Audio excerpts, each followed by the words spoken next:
Hey guys, welcome back to GK Plays. In the last episode we got squashed by a squash and we were getting a little bit frazzled on that extra long episode, so I went and collected my thoughts a little bit.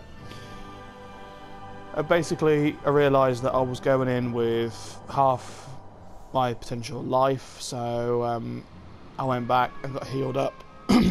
And I watched the last video and I realised that I was just really not using my shield, so I tried a couple of levels off screen where I really tried to use my shield a bit more and it seems to be working, so we're gonna go ahead and have another crack at the pumpkin serpent and hopefully take him down. Cool. Let's go. So while we were away, I went back to Dan's crypt and I actually found another life bottle as well while I was just sort of arsing about. So I do have a fourth life bottle, which again I think will cause have a massive effect. So hopefully this should go a little better. Okay, so broadsword's back to 100, so let's put that back on there, and let's make use of that. So,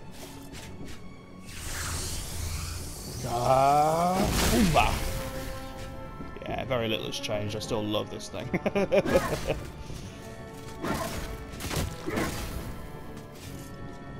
Well, you're annoying. Charge her up.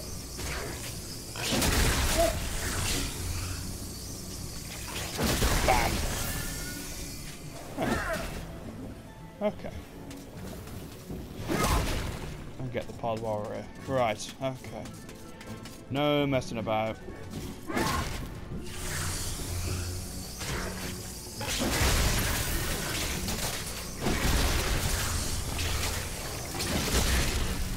So, as long as I don't use a life bottle, I should be okay on the basis that that fountain should give me a full charge.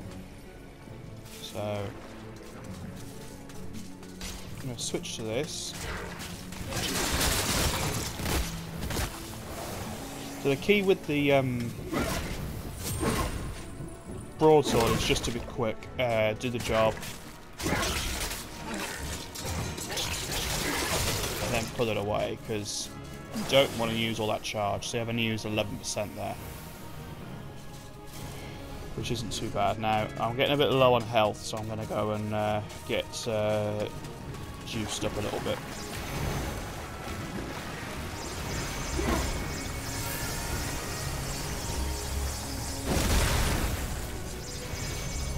Cool. Should give me a full charge, more or less. There we go. I think we've still got, yeah, still got a little bit of fountain left, so if we do need it, we've got it.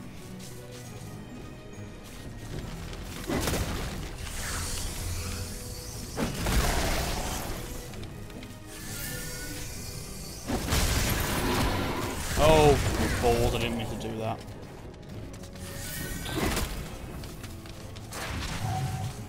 Ah, it's annoying. Should better get 50 health out of this. There we go, that literally is at its last legs now, so I really don't want to take any more accidental hits.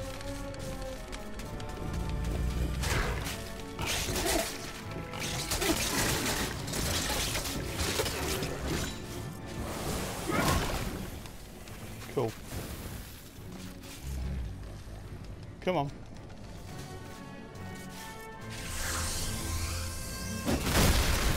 Awesome. So, one pod left, so let's make sure we've got everything we need. So I'm just going to go back to the fountain just to be absolutely dead sure, because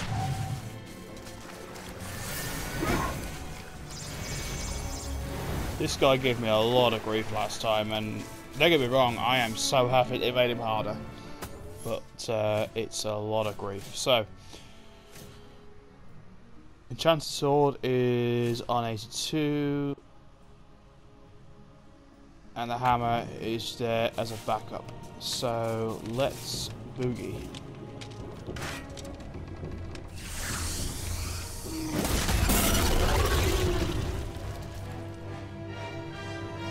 Come on then.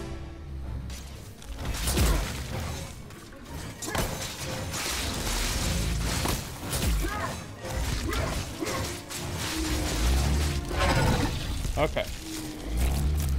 Phase 1, not too difficult. Near door there. Okay, so switch weapon.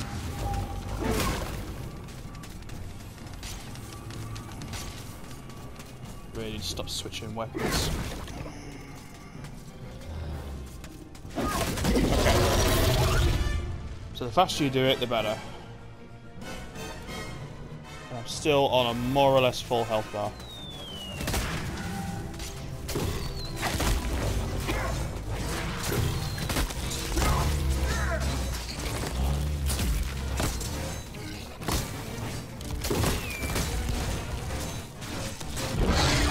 Okay, again, easy enough. I need to get rid of his mates. So, start, end, pond.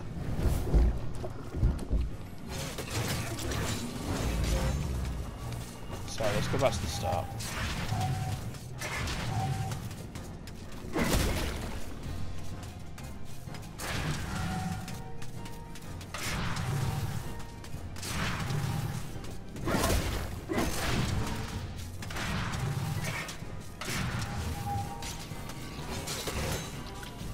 Get rid of you, because you'll get in my way later.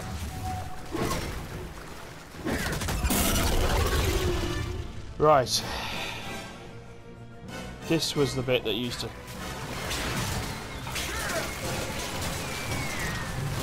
Okay.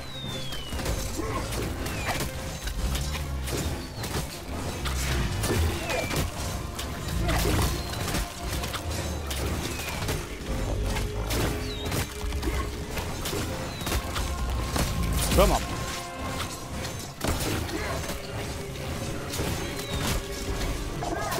Okay, broadsword's done.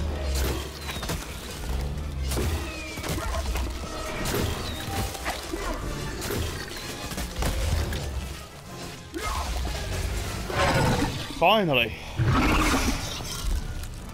You done? You done?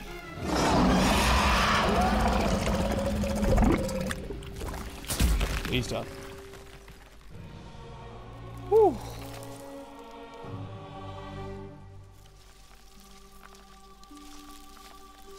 That actually wasn't too bad when you actually start.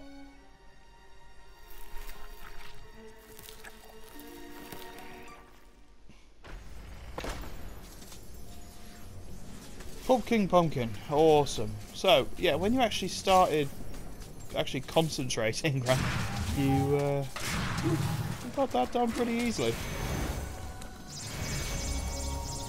May as well abuse this for a second. Cool. Now my next question is, where's the chalice? Assuming, of course, there is one.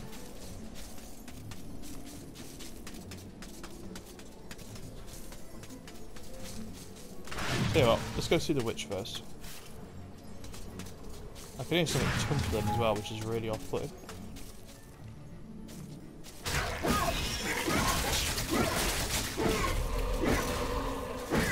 So there is definitely a chalice. Let's see where the spirit trails go. Aha! Okay. Let's go see the witch first. Greetings, kind sir. I am the Pumpkin Witch. I'm like a mother to those pumpkins. I give them all the love and care a young fruit could ever ask for. From the moment they first push a shoot above the soil, right up until their heads are cut off and eaten. And look, see how they repay me, running around and causing mischief. That nasty old big pumpkin has a bad influence on the young seedlings. If you teach him a lesson in manners, I might give you a nice present. Okay, so looks like you have to watch the first scene again. Hopefully, this should trigger. A most edifying spectacle, sir. Man and vegetable in a magnificent duel to the death. Oh, I've come over all of a doodah. A doodah. Here, have this lovely dragon gem as your reward. Oh, lovely majestic creatures dragons are.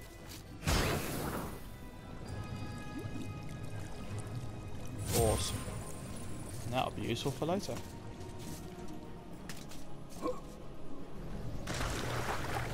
Lovely.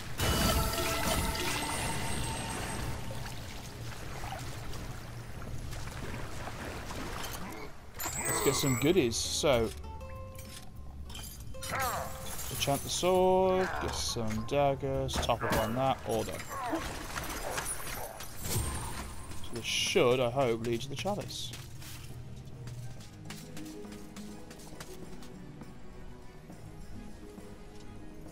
Or not. Okay.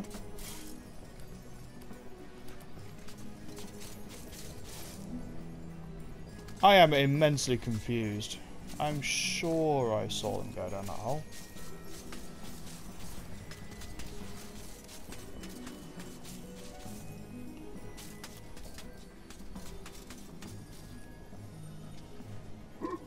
I'm gonna go double check.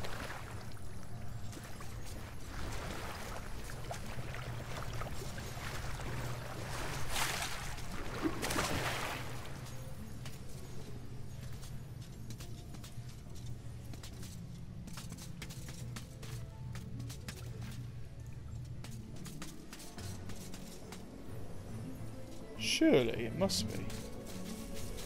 I genuinely have no idea where it is.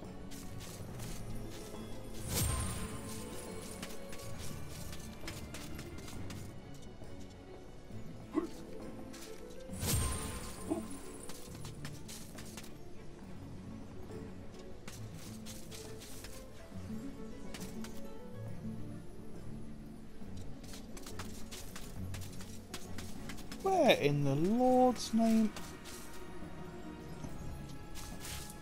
It must be close because I can hear it.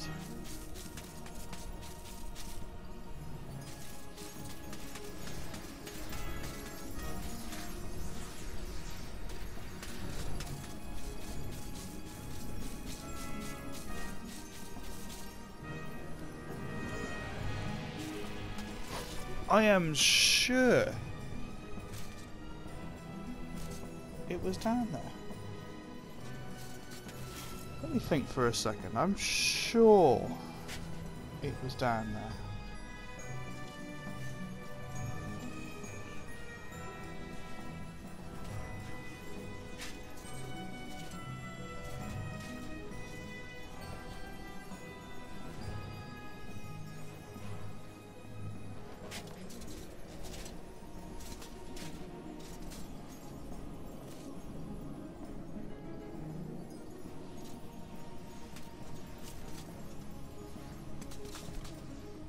I am dead certain it's down here. I'm so sorry, I'm probably a complete doofus.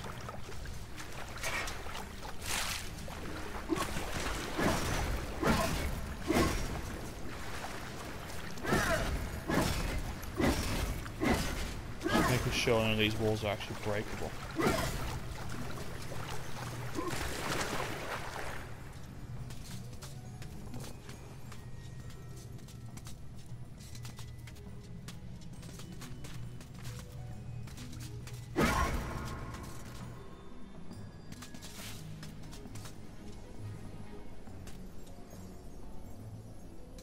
Maybe we've got to go in this way.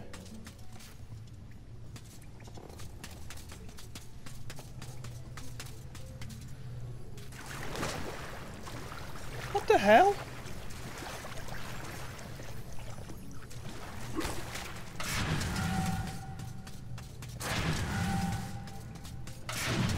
Or am I just a moron? Maybe I did pick it up.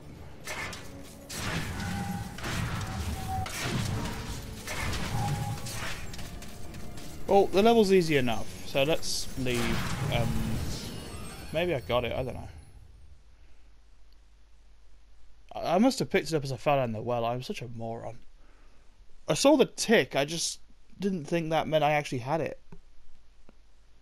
I'm just a moron. Oh, hello. Gaining allies in the Hall of the Heroes is the way forward. Hack, choppity chop, off with a few zombies' heads, and it thinks it can redeem itself in battle. You still have a long way to go to rank as the best.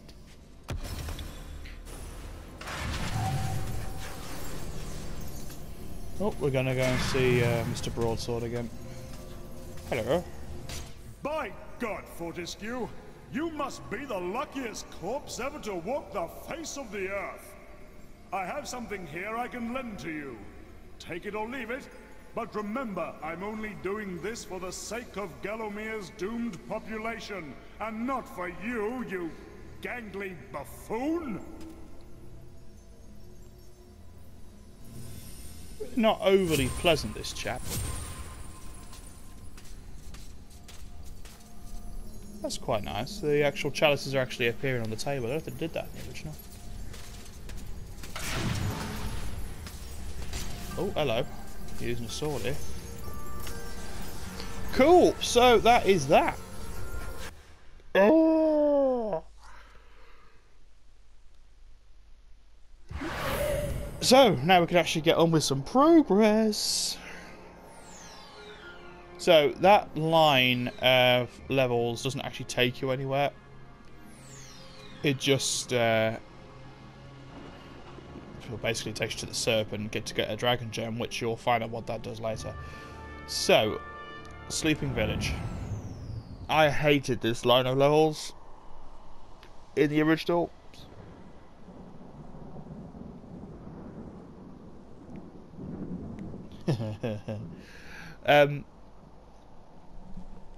Yeah, I hated this line of levels, and anyone who's played this game before will probably understand why. So, let's do our best, see if we can't get another chalice.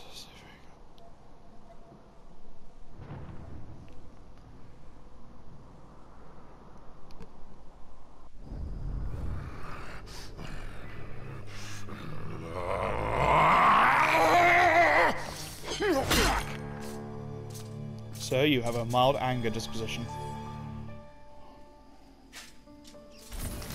Poor villagers. The master possesses them. It mustn't hurt them. Hurt guards, though. They seek out an object of great power. Okay. Cool. So, don't hurt the villagers, but hurt the guards.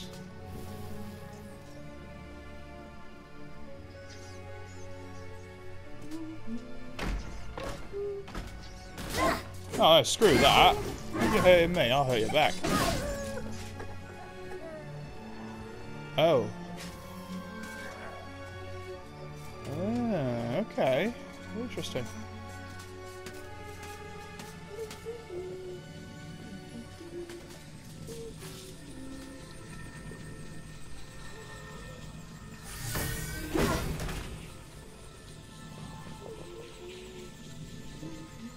I'd like to read the book if I can. The rune key is held aloft by the flow of water from the fountain. You may have to wait for the next drought. Okay.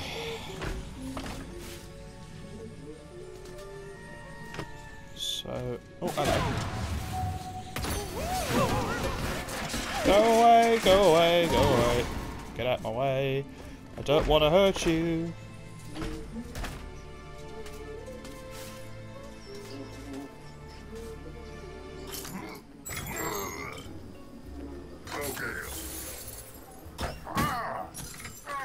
Okay, so I'm really not trying to hurt the villagers. Go away, little kid, I don't want to hurt you. Oh, okay.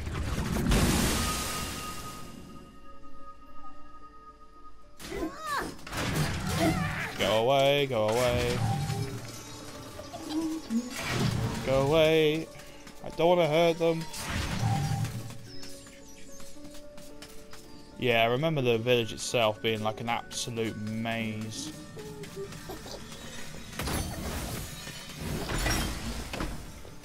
In you go.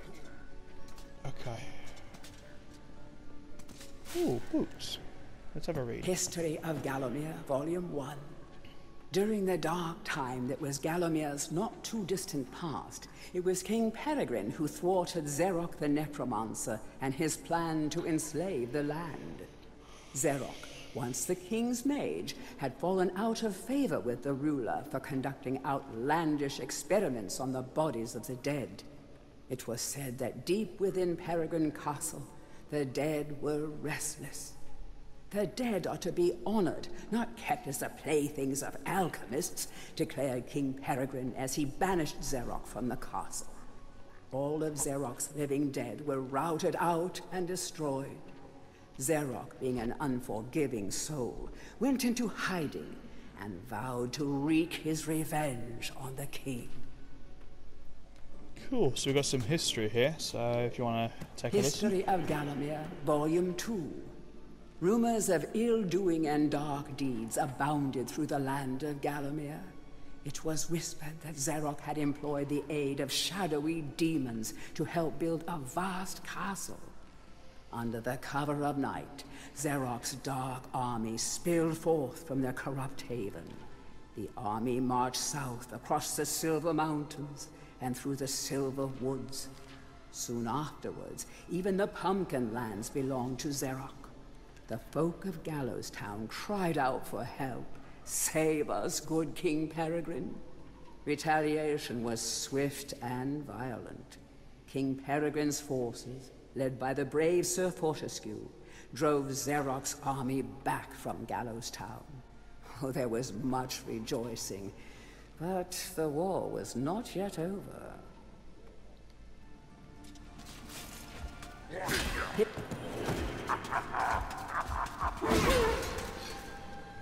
Let me read my books. History of Gallowmere, Volume 3. News that Zarok's army had now taken the Floodlands caused much concern. From this vantage point, Zarok could march west to take the Enchanted Forest. This sacred place would prove a bitter defeat if it fell into the hands of the evil sorcerer. It was Sir Dan Fortescue who once again led the king's militia to rid the demon host from the land. Yet the evil wizard was cunning and had prepared an ambush.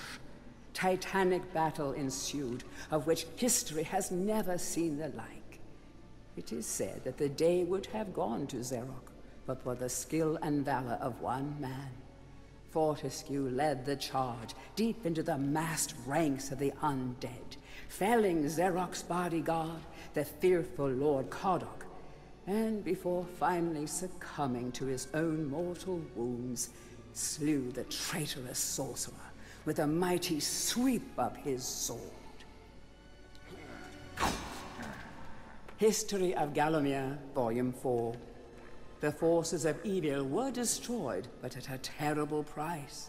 None but a handful of the king's militia returned from that field. Gallowmere lost a whole generation of young men that day, including Canny Tim, the legendary crossbowman, and Fortescue's second-in-command, who fell in the first volley of arrows. Zarok's body was never found, though if it lies unmourned in an unmarked grave, then no one in Gallowmere would shed a tear. The shadow demons that had fallen under Zarok's banner were unnatural creatures that did not belong in the world of mortal men. The king declared that they be banished, entombed under the pure earth of the enchanted earth. Imprisoned within an impregnable box of the king's design, the demons were buried deep underground. Their tomb was sealed with a magical device that has since come to be known as the Shadow Artifact. Tourist's Guide to Gallowmere, Part 1. The land of Gallowmere is a wondrous land of breathtaking sights and adventure. If it's beauty you are looking for, be sure to check out the sights of the enchanted forest. Scale the heights and see the nests of giant dragon birds. Seek out weird and wonderful plant life. Go ooh and ah at the sight of baby dragon toads splashing about in the crystal clear ponds. Why not take a walk through the Pumpkin Valley?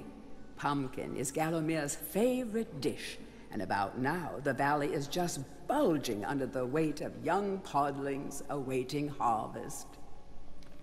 What say you? Tourist Guide to Gallowmere, Part 2. If it's mystery you're looking for, then the seasoned adventurer should travel to the ruins of King Peregrine's castle. Yes, this is the fortress from which the fabled King Peregrine once hailed. It is said that the king's crown was lost in the dungeons below the castle, and that the ghost of the regent himself now haunts these cold stone passageways. Spooky. Why not take the swamps and seek out the mythical town of Mellowmead? This place was once said to be a place of fantastical arcane alchemy, but an age has passed since it was consumed by the murky swamps. Perhaps great treasure awaits any adventurer that can locate its watery resting place.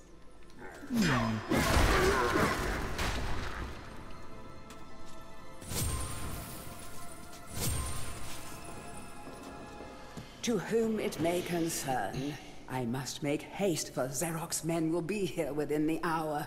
I have taken the crucifix from the church. It is the key to a key. I used the cross to make the attached cast. Then I had it destroyed. It is my hope that this cast falls into the hands of a just and good hero. Signed, the town mayor.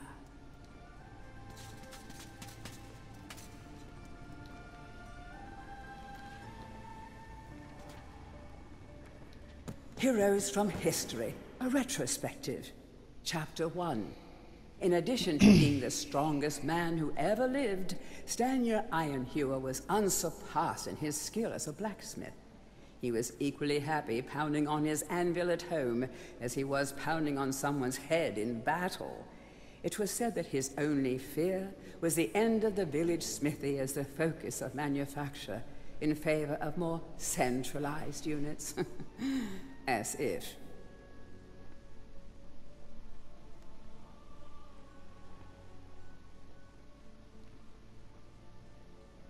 Chapter 2. Born a humble peasant to one of the nomadic tribes from the Eastlands, Bloodmanoth Skullcleaver gathered an army of horsemen and swept over half the civilized world.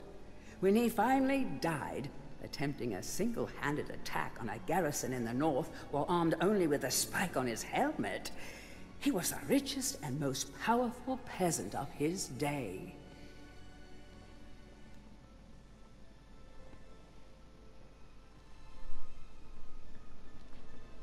Chapter 3. Carl Sterngard spent most of his formative years under siege at his family castle. With his impregnable magic shield, Sterngard's motto was, "The best form of attack is defense." Sadly, his shield couldn't protect him against poor eating habits, and he died during a post-battle feast, while swallowing a large sausage he had failed to chew.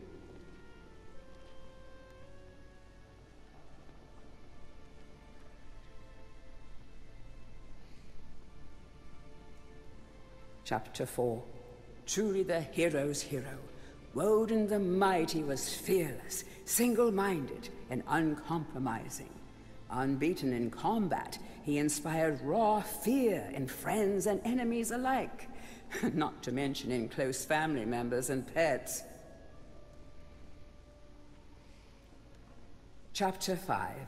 Trained from birth in all forms of combat, Imanzi Shongama was the warrior queen of a tribe of Amazons. The bold and the beautiful Shongama banished all males from her territory, except the handful she kept on to mow the lawns of her people. Chapter 6. A full-time mother and homemaker, Megwin Stormbinder had to defend her settlement from barbarian raiders while the menfolk were away on a hunting trip. She fought off repeated attacks, armed only with a pitchfork and a rolling pin, and with one arm holding her baby. Legend has it that the gods, impressed by her indomitable courage, intervened and added thunderbolts to her arsenal. She won the battle with a couple of bolts to spare on her husband when he finally returned.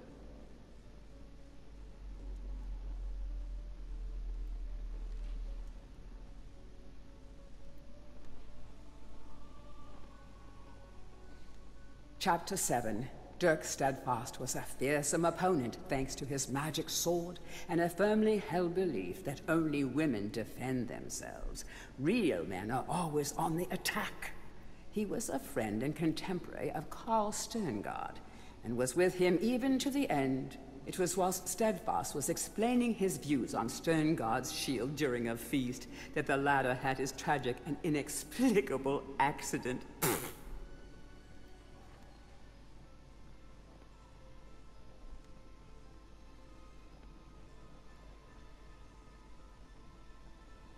Chapter 8. Descended from the finest centaur bloodstock, Ravenhooves the Archer was the last prince of his people.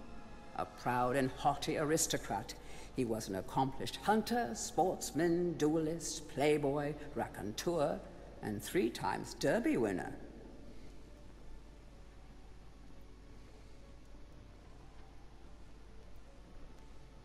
Chapter 9. Captain of the militia in the time of King Peregrine, Sir Daniel Fortescue found fame when he killed the renegade wizard Zarok. A career soldier raised in the royal household, he was adored by the men under his command, and renowned for his loyalty to Gallowmere. It was said that Fortescue was always destined for greatness. With his square jaw, steely gaze, and thick shock of hair as black as raven's wings, oh, he looked every inch the hero. Okay, so that was a lot of reading. So, effectively, we just got a really cool history of Gallowmere. Obviously, it's the altered history of Gallowmere. But, oh, hello. No, no, no, go away.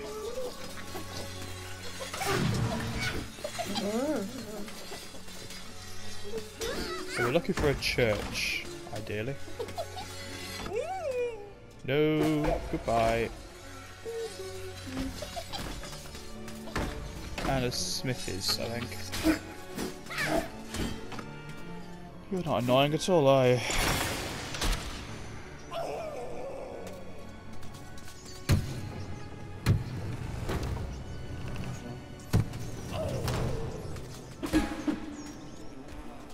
Oh, hello.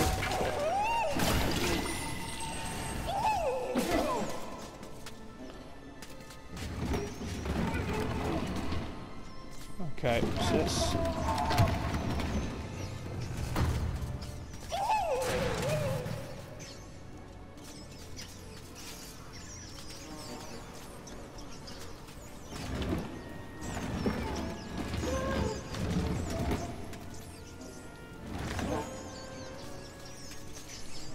Open the chest down. Down a club, okay.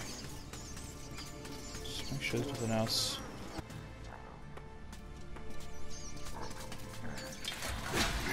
Out of the way.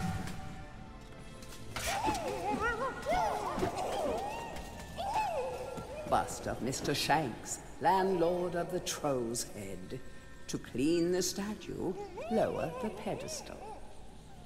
I would have been you now. Okay, I'm really sorry, but you're gonna have to go.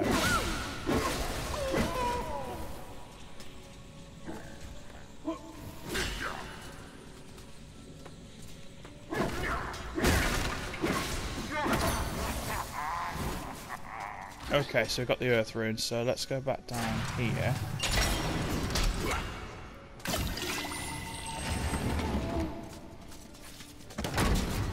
That should lower the statue.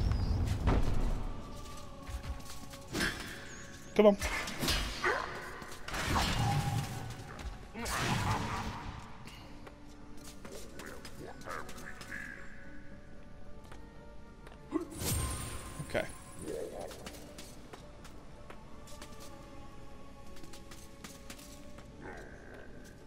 He's... Bye. Okay.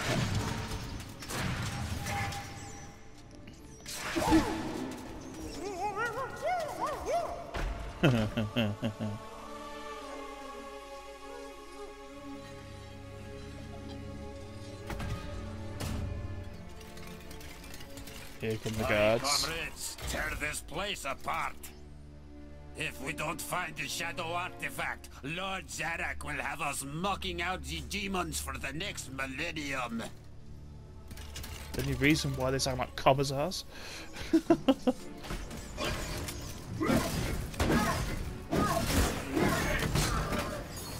Right, they'll fill the chalice back up by those things. Right, I really need to find the church. I think.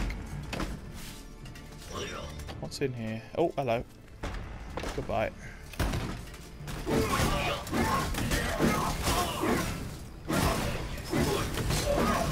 God, they don't die easy, do they?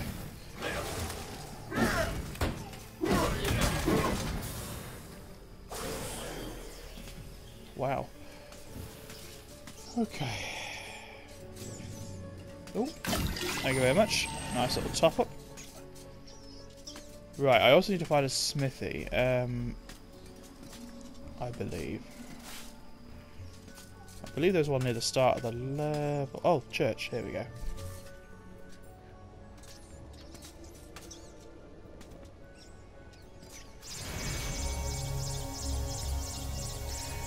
Whew.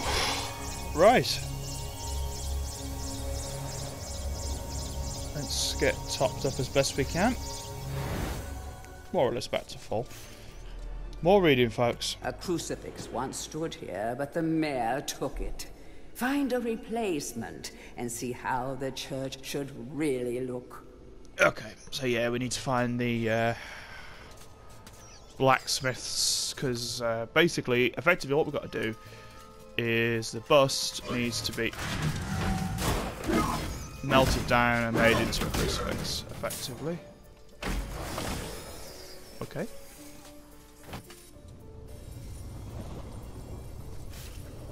Blacksmith's Monthly. Old man Willie Green of Gallowstown was awarded Smithy of the Season by our readers.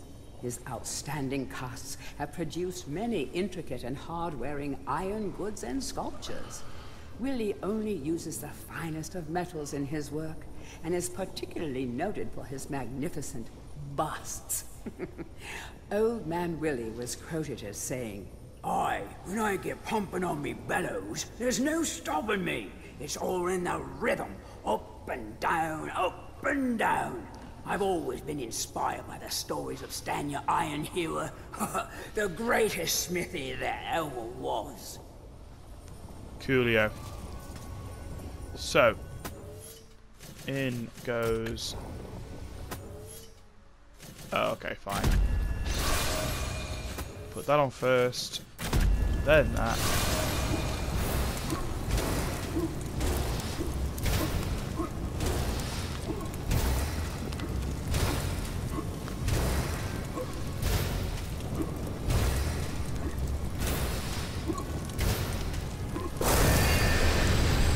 And there we go. The crucifix. Cool.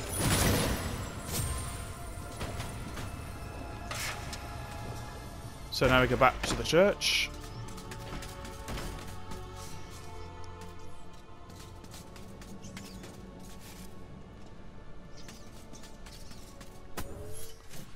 And set the crucifix down.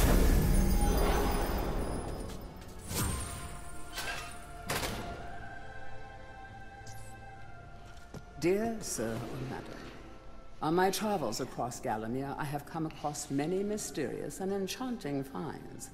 However, that which filled me with deepest dread was that bully boy Zarok will stop at nothing to retrieve this item. I fear that he already knows that it is I who possess it. Yours fearfully, the town mayor.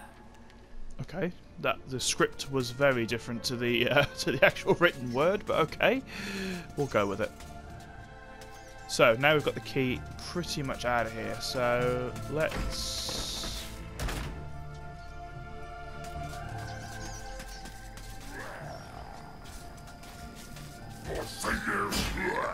Yep, I see you, Susa. It ain't pretty.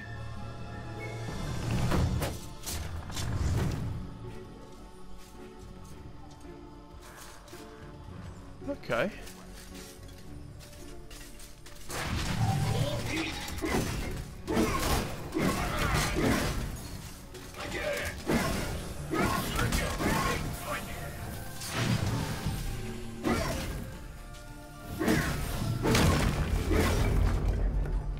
I didn't give things away at all.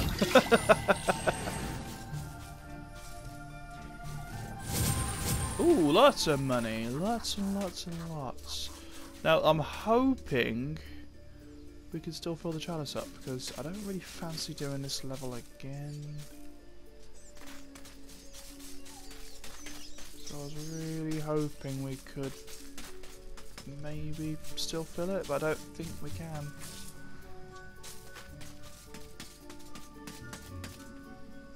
It ain't looking likely, but we'll keep going. We'll see see how we get on. Now where do we go now?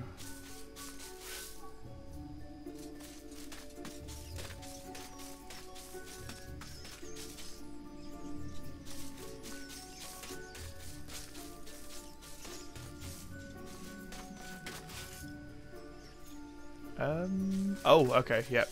I get it. I'm thick. And unable to platform, it seems.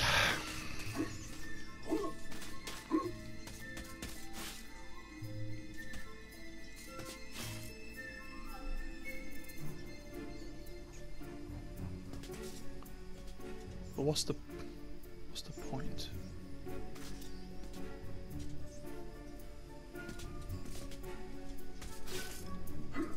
Oh, okay.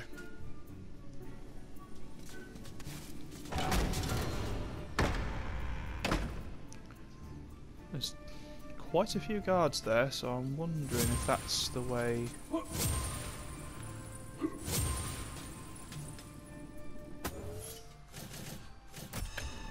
Ooh. Lovely.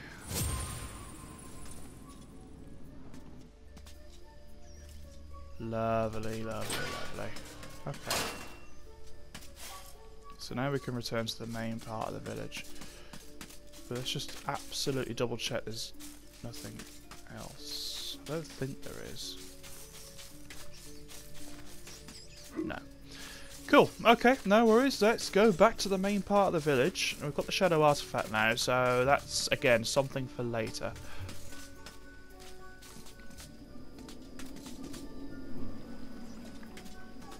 Right, this is probably going to get messy, so let's make a charge.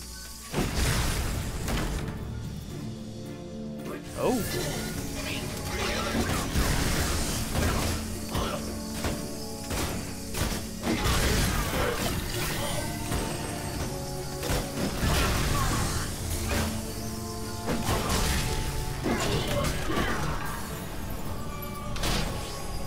Oh, it's 5% away. Really? Capture that greedy profiteer, the town mayor. Take him to the asylum dungeons. Give the fat boy a good going over. Locate the shadow artifact. Bring me back something nice. Oh, that's annoying. We were literally 5% away from a chalice. Ugh! Oh well. Never mind. So, what I'm going to do, because I'm sure you don't want to watch me do all that again, in the next episode we'll get the chalice, and then I will show the Hall of Heroes, and then we're going to go to the next level, which is the Asylum Grounds, which is the one I'm absolutely dreading. So, thank you so much for bearing with me. I understand that was a lot of reading in that episode, but obviously it's kind of needed. So, I really hope you enjoyed it. Have a great day, and again, like, comment, subscribe. Again, please help me grow this channel, and I'll see you in the next one. Thanks very much. Bye for now.